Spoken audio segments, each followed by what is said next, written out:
Nous allons voir quelques trucs et astuces pour pouvoir construire le modèle du moule à injection. Tout d'abord, nous allons respecter la position des origines. Nous voyons que les origines sont positionnées dans le coin inférieur gauche et sur le sommet de la pièce. Ce qui veut dire que dans CATIA, nous allons construire une pièce volumique dont les origines se situent dans le coin supérieur gauche de la pièce. Pour ce faire, on va réaliser d'abord le tracé du brut. Le brut, il faut voir ses dimensions dans le plan, est de 150 sur 100. On va donc réaliser une première esquisse telle que je l'ai ébauchée ici, en s'assurant évidemment qu'on soit bien positionné sur le bon endroit par rapport à l'origine. On peut encore le voir correctement ici, le X est à l'horizontale et le Y est à la verticale. Situons l'esquisse dans l'espace, il suffit simplement en fait de pivoter un petit peu la pièce. Voilà, nous avons notre boussole repositionnée et la pièce en conséquence. L'extrusion va devoir également se faire en respectant les origines. On va donc extruder vers le bas. Je vais donc prendre l'option d'extrusion. Je vais inverser la direction puisque naturellement c'est dans le sens des ailes positives. J'inverse la direction, puis ensuite je donne l'épaisseur attendue de la pièce. Et voilà le résultat une fois l'extrusion réalisée. Nous allons ensuite passer à la réalisation de notre premier îlot, l'îlot principal. Alors pour réaliser l'îlot principal, on est passé par l'intermédiaire d'une poche dont on a déterminé le contour, et cette poche un peu particulière va fonctionner en lui demandant d'enlever la matière à l'extérieur du contour.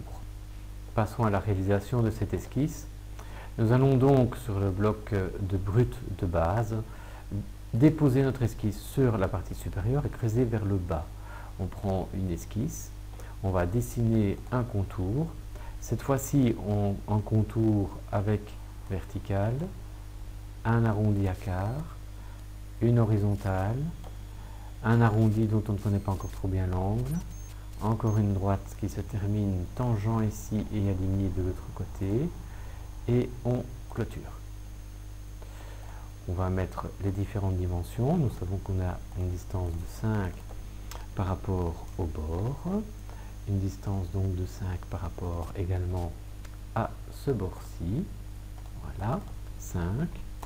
Pour faciliter la vie, je rappelle qu'on peut double-cliquer sur l'option cotation. Voilà. Et à ce moment-là, les codes vont se faire en automatique. Donc là, on doit passer à un rayon de 20. Ici, on doit passer à un rayon de 20. On doit encore donner des positionnements. Par exemple, la position de ce centre-là,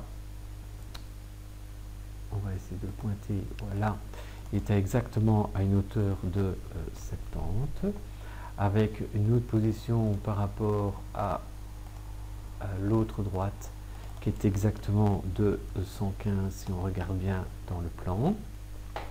Il nous manque encore une longueur, on va donc aller mettre par exemple la longueur qui est ici, pile poil à 140 afin d'essayer d'achever le schéma.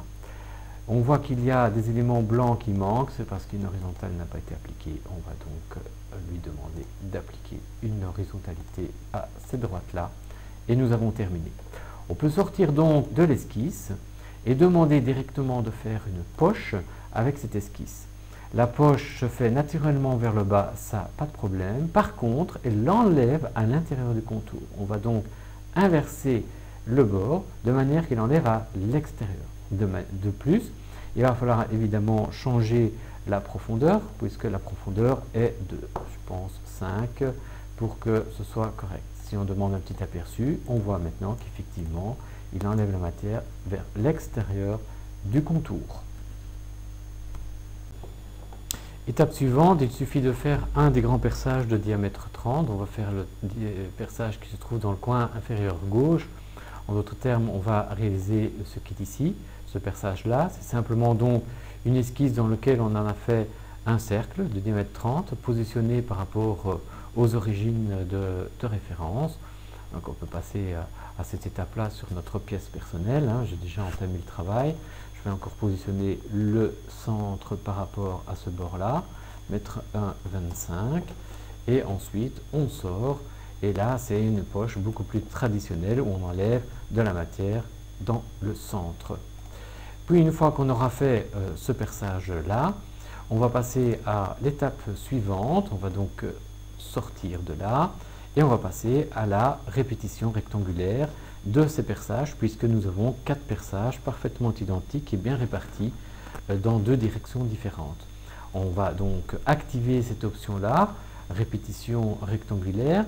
Vous voyez que la répétition rectangulaire, effectivement, dispose de 2 onglets pour indiquer dans chaque direction combien d'éléments on veut avoir au total, l'objet de départ étant compris. Appliquons-le. Nous allons donc passer dans le moule qui est ici. On fait d'abord la poche pour percer. On va mettre par exemple 10. Et puis ensuite, on va faire une répétition rectangulaire, bouton qui se trouve ici, répétition rectangulaire. La première direction, on va par exemple prendre comme direction, je clique ici, je vais indiquer cette arête-là.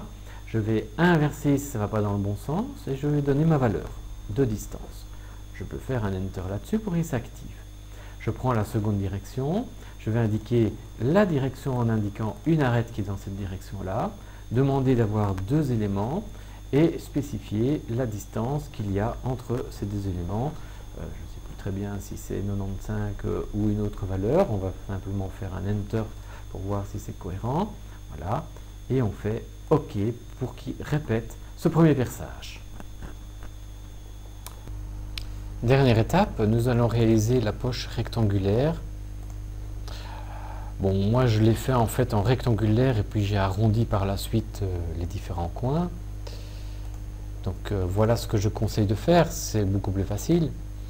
On va donc se déposer de nouveau sur la face supérieure, réaliser une esquisse et ce que je préconise c'est prendre l'option rectangle mais incliné. On va donc dessiner un bord en prenant soin de ne pas prendre d'accrochage. On va donc faire cela. L'avantage évidemment, vous voyez que l'inclinaison peut tout de suite se régler. On va mettre par exemple ici une cote d'angle puisqu'on sait qu'on a un angle de 30 degrés. Je vais prendre mon angle de 30 degrés, vous voyez qu'il s'est adapté en automatique. On va vite mettre les dimensions hors tout de ce rectangle, 60 sur 40, voilà. Une fois que c'est fait, il va falloir maintenant bien positionner le centre. Alors comment repérer le centre pour un tel rectangle? Il y a différentes techniques. Une des techniques est de faire un trait de construction, soit en diagonale, soit en médiane. Je vais prendre la diagonale, je trace donc une droite que j'ai tracée en trait de construction. Donc j'ai cliqué sur trait de construction. Je prends donc l'extrémité de ces droites, ici et là. J'ai donc une diagonale. Et sur ces diagonales, je vais les déposer un simple point. Donc je prends un point de construction, toujours donc en mode construction, et je vais prendre le repérage de manière à ce qu'il repère le centre. Donc on voit ici légèrement en bleu, on voit que notre repérage a repéré sur la droite le centre pile. Je positionne mon point. Et ce point-là, je vais pouvoir ensuite le positionner pour positionner l'entièreté du rectangle. Je vais donc pouvoir mettre une cote par rapport à ce centre et le partie inférieure, ainsi que toujours ce centre que je désigne, je prends une cote, et la partie latérale. Voilà. Je change donc les cotes, 75 par rapport à ce bord-là et 50 par rapport à ce bord-ci. On peut sortir donc de là et ensuite faire une poche de nouveau traditionnelle à la profondeur voulue.